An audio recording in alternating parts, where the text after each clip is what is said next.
Indonesia diprediksi bisa meraup untung hingga 10 miliar US dollar atau setara dengan 149 triliun rupiah jika bisa memproduksi jet tempur KF-21 Boromae.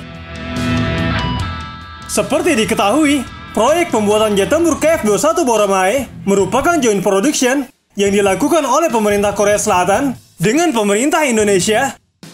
Produksi pesawat tempur generasi 4,5 tersebut dilaksanakan oleh Korean Aerospace Industries atau KAI, perusahaan pertahanan asal Korea Selatan.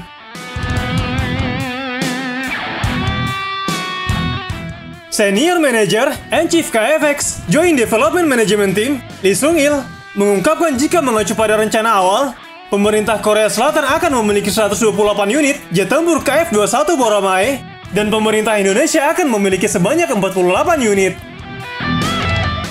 Berdasarkan Jans Market Forecasting Report, Indonesia akan mendapatkan keuntungan ekonomi, misalnya 27.000 pekerjaan yang tercipta, production investment kira-kira 3,3 miliar US dollar, sehingga Indonesia akan mendapat keuntungan sekitar 10 miliar US dollar atau sekitar 149 triliun rupiah.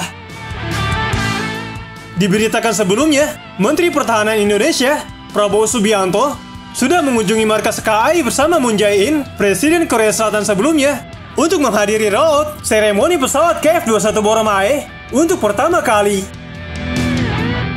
Beberapa waktu yang lalu, pilot TNI Angkatan Udara, Kolonel Muhammad Sugianto, untuk pertama kalinya menerbangkan Purwarupa atau prototipe KF-21 Boromae, penerbang tempur lulusan Akademi Angkatan Udara tahun 2000 dengan 3.000 jam terbang. Dengan nama kode panggilan Mammoth itu, mengudara ditemani Jim Taibum, pilot uji coba dari KAI yang berada di kursi depan.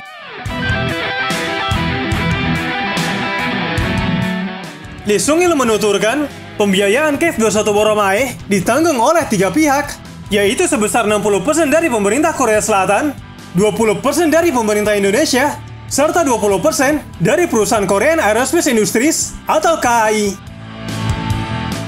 Ia mengatakan, pemerintah Indonesia baru membayar 17% dari pendanaan yang disepakati, sehingga masih harus melunasi 83% dari total tagihan.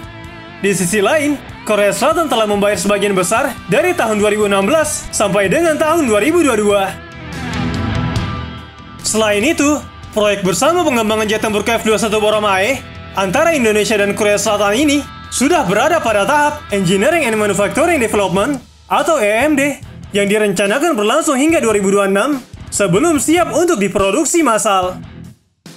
Lee Sung-il mengatakan, di tahap produksi massal, Indonesia akan mendapatkan sejumlah keuntungan ekonomi, di mana akan ada 27.000 pekerjaan yang akan tercipta.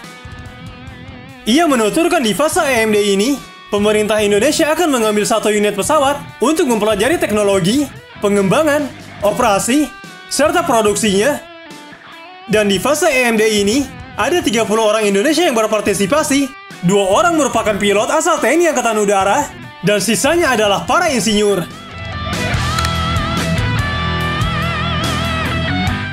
Mantan Sekretaris Jenderal Kementerian Pertahanan, Eris Herianto, mengungkapkan sudah ada kajian dari berbagai lembaga internasional yang menunjukkan minat banyak negara terhadap jet tempur KF-21 Boromae yang menelan biaya 8,1 triliun won atau setara dengan 93,15 triliun rupiah dalam fase pengembangannya. Kajian dari media internasional memperkirakan jumlah kebutuhan pesawat tempur yang dapat diserap oleh KF-21 Boromae di negara-negara yang masuk dalam pasar prioritas, yakni India, Mesir, Turki, Israel, Arab Saudi, Singapura, Finlandia, serta Swedia mencapai 160 sampai dengan 596 unit. Adapun di negara-negara non-prioritas, menurut kajian ini, peluangnya berkisar antara 160 sampai dengan 368 unit.